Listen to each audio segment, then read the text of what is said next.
They do have a timeout. Decide not to use it. Curry, way downtown. Bang! Bang! Oh, what a shot from Curry! With 0.6 of a second remaining.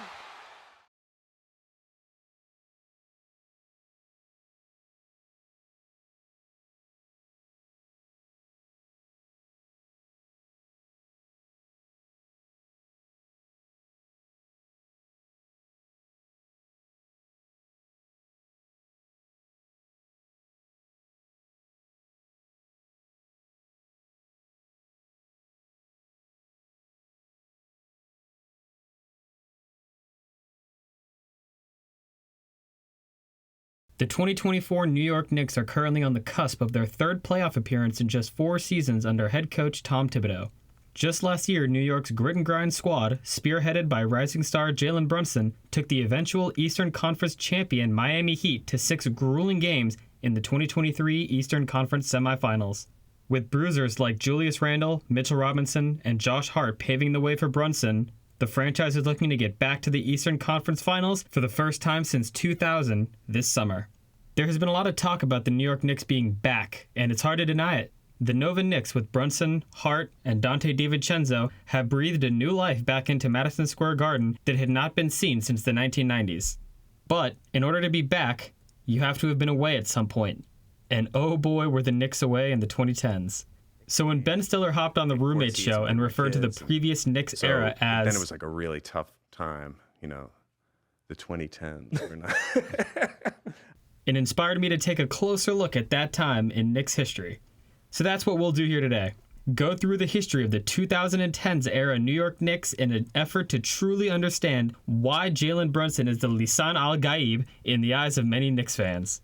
This era was defined by incompetence, cap mismanagement, a coaching carousel, an inability to identify a quality point guard, and an uncanny infatuation with the power forward position.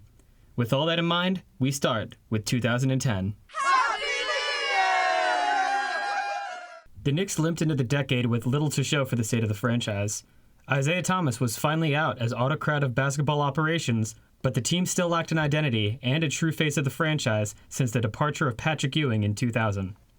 They finished with just 29 wins in the second season of head coach Mike D'Antoni's tenure after prying him away from the Phoenix Suns with a lucrative $24 million deal in 2008. Things weren't great, as evidenced by the team still giving major minutes to Chris Duhon and a cooked Tracy McGrady at the guard positions. But they had a young all-star power forward in David Lee and nice young pieces in Danilo Gallinari and Wilson Chandler. That summer, Donnie Walsh, the Knicks' then GM, decided to make a splash. After Tony Soprano's pitch failed to lure LeBron James to MSG, the team signed all-star power forward Amari Stoudemire to a whopping 5-year, $100 million contract to reunite him with his former head coach in Phoenix. Was it as intriguing as LeBron James and D-Wade? No. Was Stoudemire a particularly good fit for a team with no concrete point guards? Not really. Was his injury history a bit of a concern? Yes, it was.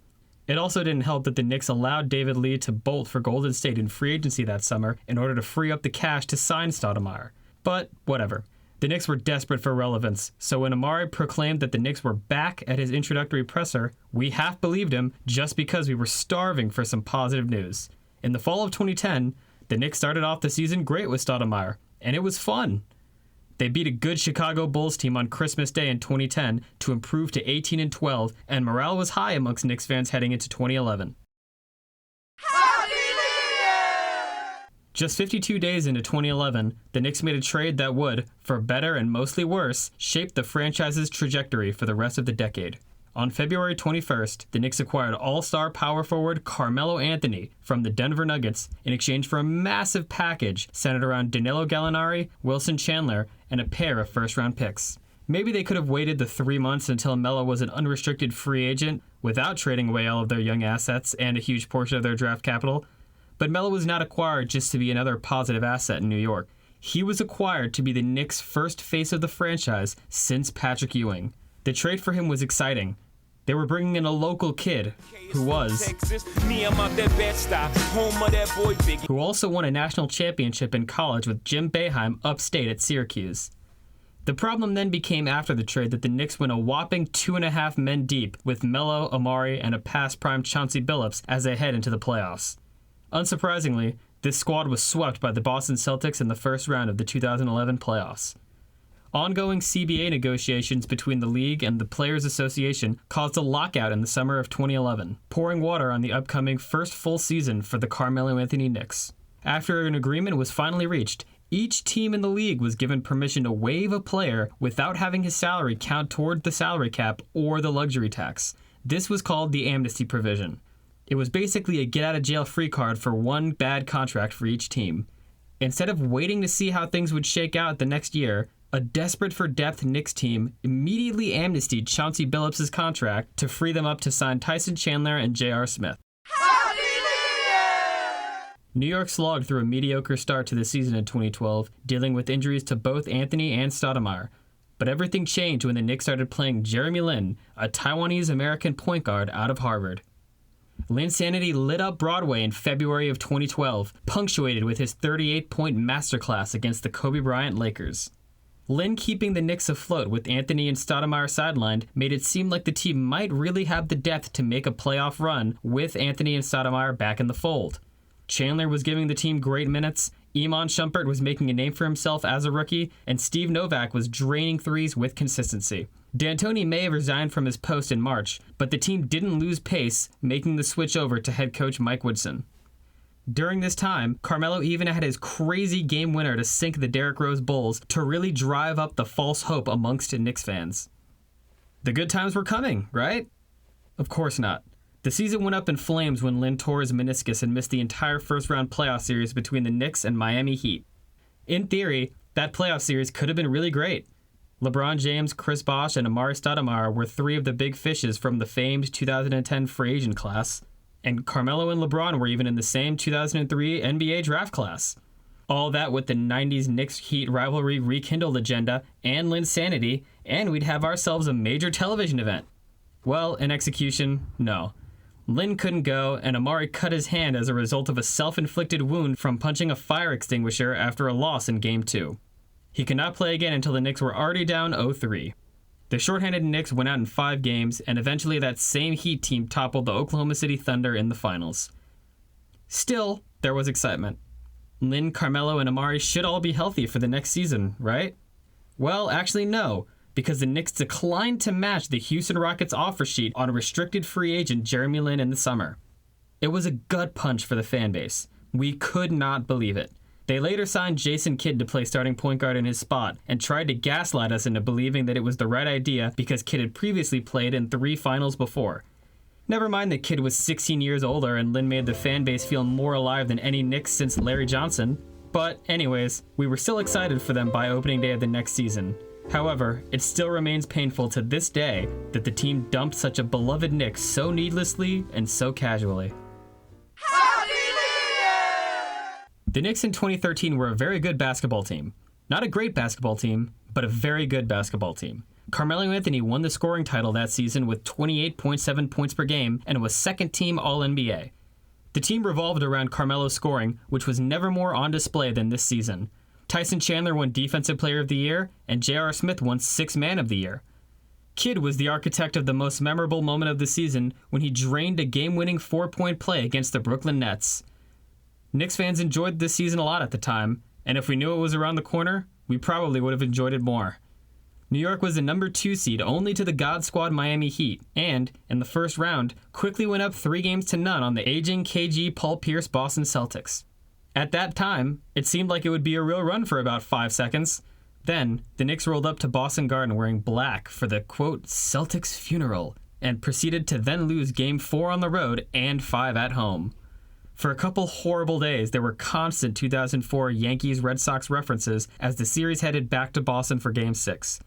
It was eerie. They limped to the finish line at the end of Game 6 and hosted Paul George's Indiana Pacers in the second round. The Knicks flew down 3-1 and had to force a Game 6. They went to Indiana for Game 6 and lost, with Roy Hibbert's block of Carmelo Anthony at the rim now seared into Knicks fans' brains as the most painfully memorable moment of the playoff. Something about the math just didn't add up about that season. It seemed like a semi-acceptable loss to a legitimately good Pacers team at the time, but why did the Knicks move away from shooting threes in the playoffs? Why is Amari aging like Walter Donovan in The Last Crusade? Why is Kidd suddenly retiring at the end of the season? The fan base was on edge.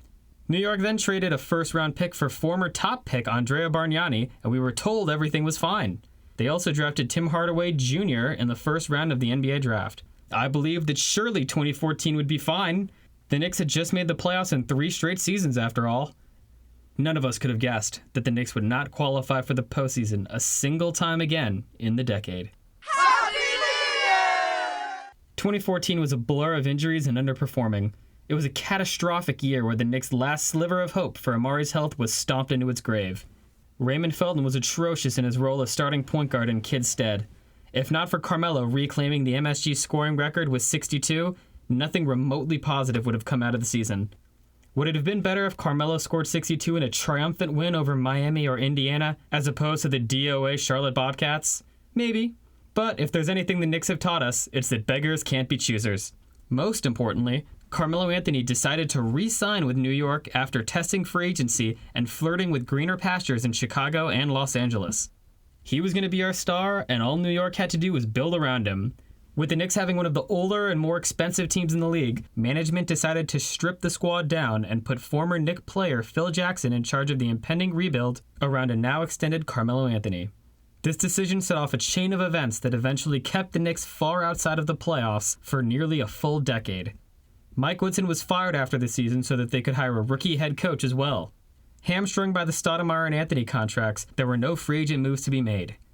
Trading Tyson Chandler back to the Dallas Mavericks for a second-round pick was foreshadowing for the impending teardown in 2015. But hey, at least the Knicks came out of the legendary 2014 draft with Cle Anthony early. Hallelujah! This was the abyss. Derek Fisher was installed as the new Knicks head coach after Steve Kerr spurned his former boss in Jackson to take the Golden State Warriors head coaching job instead. This would later turn out to be one of the greatest career moves in the history of sports. Fisher took over a roster where the top 2 point guards were Shane Larkin and Jose Calderon. Predictably, the team failed to win games. They shipped out Smith and Shumpert for pennies on the dollar, mercifully bought out Stoudemire from his contract, put out some of the worst rosters you've ever heard, and set their sights on the 2015 NBA draft. This was the first Knicks tank job of the decade, and boy, it was something. Guys like Alexi Shved, Lance Thomas, and Langston Galloway were playing major minutes. There was neither bounding nor astounding. This season is best remembered for Derek Fisher's trio of pointless April wins that gave the Minnesota Timberwolves the top lottery odds over the New York Knicks. The Lotto machine then awarded the T-Wolves with the top pick in the draft and the right to select Kentucky center and New Jersey native Karl Anthony Towns while spitting out the number 4 overall pick for the New York Knicks. It was backbreaking for the fans. Now the Knicks were unable to nab Towns or Jahlil Okafor out of Duke. Knicks fans across the globe were now forced to spend dozens, if not hundreds of hours watching whatever prospect tape we could get our hands on in the summer of 2015 to best understand the Knicks' options at number 4. Options included, but were not limited to, Ohio State's D'Angelo Russell, Duke's Justice Winslow, or Wisconsin's Frank Kaminsky. New York wound up selecting little-known power forward Kristaps Porzingis from Latvia, who was famously booed at the draft upon his selection. Sorry, KP. It was never really about you. It was about the Lotto system and the situation in general. We immediately became invested in Porzingis after a fun summer league run. His development became the franchise going forward into 2016. Hallelujah! The subsequent Knicks season is filed away in most fans' brains under the title Porzingis Rookie Season. The Unicorn flashed some serious potential as a rookie, including a 24-point, 14-rebound game with 7 blocks on the road against James Harden's Houston Rockets. There was nothing else fun or memorable about this season. Fisher was fired after 54 games, and Kurt Rambis didn't do a much better job as interim head coach. Also, we had to watch former fan favorites J.R. Smith and Iman Shumpert win a title for the Cleveland Cavaliers. Carmelo had a fine scoring season, but the team lacked talent and did not have a first-round pick in the upcoming draft thanks to the Carmelo and Andrea Bargnani trades. That first-round pick swap that went to Denver in 2016 via the Melo trade turned into Jamal Murray, by the way. When New York finished outside of the playoffs, there was nothing to do but wait until next season for a while. Then, the Knicks made a shocking deal for former MVP Derrick Rose. This seemed like a low-risk, high-reward move, given the minimal cost. The team had lacked a proper point guard for years, and as long as Rose could stay healthy, he could star for us while making Porzingis' life easier. They also signed his former Chicago Bulls teammate Joakim Noah to a 4-year, $72 million contract. It clearly never occurred to the Knicks that it probably wasn't the best idea to sign two non-shooters as the game continued to head into the pace and space era, but whatever. The pair won 62 games for the Bulls in 2011, so paired with Carmelo and Porzingis, this should be a piece of cake, right? Right? This led D. Rose to infamously remark that right now, they're saying us and Golden State are the super teams.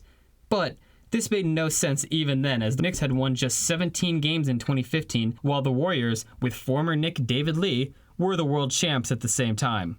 Knicks fans had a bad feeling about the upcoming year, to say the least. Jeff Hornacek took over the Knicks head coaching job in 2016, and it seemed to be going well for a couple months. The team started off 16-13, and even though Noah looked cooked as early as the preseason, we fans were sort of optimistic. Rose was looking okay, and Porzingis was still coming along nicely. And the team was winning at least more games than they were losing. Then, starting with the Christmas Day loss to Boston, the team lost 6 in a row and wound up only winning 16 more games the entire rest of the season. 2017 included the despicable Charles Oakley arrest incident when Knicks owner Jim Dolan had the former team legend tossed from the Garden for allegedly berating him during the game. Maybe Oak had an issue with the Noah contract too. When Brandon Jennings, one of the team's more entertaining players, asked to be released in late February for the chance to play with the contender and then signed with the Wizards, it felt like a low point. Rose eventually went one and done with the team as he could not stay healthy.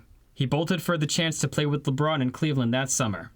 In more concerning news, we were bracing for year 2 of the already albatross Noah contract, and Carmelo and Phil each had one foot out the door.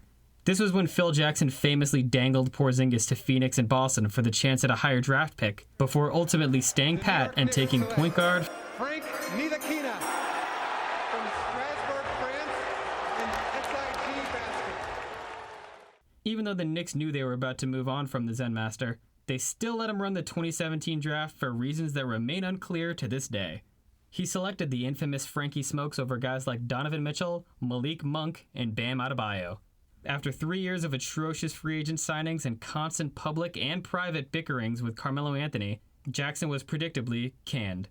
After the draft, he was replaced by Steve Mills, who successfully warded off any potential competition for the Knicks GM job by immediately signing Tim Hardaway Jr. to an utterly indefensible 4-year, $71 million contract. It felt awful at the time, and a lackluster Summer League run from Frankie Smokes didn't make things feel better. In September of 2017, New York shipped the so-called face of the franchise in Carmelo Anthony to Oklahoma City for an underwhelming package, mercifully ending a checkered tenure with his hometown team. The final tally for Melo in 6+ seasons in New York: 3 playoff appearances, 1 series win. Nobody knew what to expect going into 2018. But 2018 started off as well as anyone could have reasonably hoped for. Porzingis broke the Knick record by scoring 300 points in his first 10 games of the season and solidified himself as one of the premier up-and-coming two-way stars in the league. He could shoot, he could create his own shot, he could finish and finish with authority, and he could protect the paint. He was carrying a perfectly mediocre squad of generally overpaid and overrated players around him as the Knicks sat 18-18 on January 6th. Teams started playing their entire defenses towards stopping Porzingis because there was no one else to worry about, and eventually, the Unicorns' knees fell victim to the workload. The Knicks were 23-31 when Porzingis went down with a torn ACL, and they went 6-22 the rest of the way without him. Dark times. What should have been KP's breakout season turned out to be an even bigger wasted opportunity than Jacob deGrom's first Cy Young season that same year. At this point, the Knicks had not won a 40th game in 5 seasons. Funny enough, Ntilikina was revealed to be a bust in near record time when he failed to beat out a past-his-prime Jarrett Jack for the starting point guard job at any point in the season. The neophyte was simply never a delight tonight. It also didn't make Knicks fans feel any better about life than Mike D'Antoni was suddenly taking Houston to the Western Conference Finals. Unless you were a huge fan of watching Kyle O'Quinn point forward action, there really wasn't a lot to see if you turned on a Knicks game in the spring of 2018. They waltzed into the 2018 draft armed with the number 9 overall pick and chose poorly. Though, they did take Mitchell Robinson in the second round of the draft after falling from being kicked off the team at Western Kentucky in college. Robinson, since, has gone on to become the longest tenured Knick to this point. Still, There was little faith back in the summer of 2018 heading into the next season. When they hired David Fizdale to be the Knicks head coach after showing no signs of competence in Memphis, Knicks fans collectively braced for impact. If 2015 was the abyss, then 2019 was the Mariana Trench. The team was unspeakably pitiful in ways that I wouldn't wish upon my worst enemy. Not even you, Miami.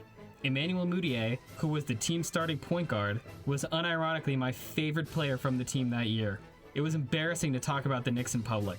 They were in full tank mode, praying that they could theoretically land Duke's Zion Williamson or Murray State's Ja Morant if they were bad enough. They had learned approximately 0 lessons from the 2015 lottery experience. This became more prevalent when on January 31st, they traded a still rehabbing Kristaps Porzingis to the Dallas Mavericks for, essentially, cap space. It was a gut punch to the fan base not felt since they let Jeremy Lin walk in 2012. It remains unclear why exactly this was done. The best homegrown Knick since Patrick Ewing had been shipped to Dallas for no quality players and no quality picks. Just the ability to be rid of the THJ contract and the Courtney Lee contract. Were they convinced that Kevin Durant and Kyrie Irving were on their way in free agency? Were they convinced Porzingis' knees couldn't hold up in the NBA? Were they infatuated by Dennis Smith Jr.'s college mixtape? Who knows? The truth is that there wasn't then and isn't now any defensible answer for the trade. All we knew at the time was that they traded away the face of the franchise to embark full-heartedly into the team's second hinky-level rebuild in a 5-year span. They finished the 2019 regular season with just 17 wins, matching the pitiful 2015 season win total. They didn't think about the fact that the lottery odds were changed going into the season, which made it more difficult to succeed in that format. The Knicks went into the lottery with a 14% chance at the number 1 pick and, unsurprisingly, got number 3 instead. As if that wasn't painful enough, Kevin Durant and Kyrie Irving publicly flaunted their free agent decision to go to the Brooklyn Nets instead of the New York Knicks. Suddenly, everyone, even Peyton Manning, was laughing at us. Phil Jackson's Knicks are the most embarrassing thing to happen in New York sports. And that includes the time Mark Sanchez ran full steam up his teammate's anus and fumbled a football. New York's $71 million in cap space went instead to a triumvirate of power forwards that included Julius Randle, Marcus Morris, and Bobby Portis. This was the point in Knicks history where Gen Z fans of the team stopped believing in concepts like justice or patience or God. We lost our rising star in Porzingis, the dream of Zion Williamson in MSG, and the KD sweepstakes all in about a 5-month span. Simply put, I've had a rough year, Dad. I know you have, Chazzy. At this point, the fan base stopped dreaming about being good, and we were willing to settle for remotely watchable. The Knicks fired Fizdale 22 games into the next season, making Mike Miller the 7th and final head coach of the decade. Pre-breakout Julius Randle and rookie RJ Barrett's 2019 to 2020 New York Knicks squad limped into the new decade with a 9-24 record on January 1st of 2020. With that, a despicable era of basketball was over. The good news is that the Knicks were still profitable enough during this run for Jim Dolan to open the Sphere in Las Vegas and use it to bless the world with endless YouTube performances. The 2010s were brutal for Knicks fans. For most of the back half, it felt like we were making our way through the BoJack Horseman intro, wide-eyed and confused. Our best point guard of the decade came and went in less than 2 months. 0 draftees received extensions, and our Messiah's ascension turned out to be less Atreides and more Skywalker. The franchise personified New York's sports downfall, as no team from the area to this day from any of the major 4 North American sport leagues has won a title since the 2011 New York Giants. Between summer 2019 and summer 2020, New York brought in Leon Rose and William Wesley to run the team's basketball operations. They hired Tom Thibodeau to be the next head coach, and they signed Julius Randle in free agency. Now, they're on a legitimate playoff path with a young, inexpensive team led by Brunson and Randle. Suddenly, stars like Spike Lee, Ben Stiller, and Chris Rock are back on Celebrity Row representing the Knicks with legitimate pride. It's a time of optimism and excitement, but the scars, even for young Knicks fans, are still there. Let's not forget that the Knicks championship drought reached 51 years in 2024. The baby boomers were the last generation to see and conceivably remember and appreciate the last truly great Knicks era. So if you're wondering why Knicks fans are so enamored with the current team, know that the 2010s are a big reason why. And funny enough, it may not even be the worst Knick decade of the century.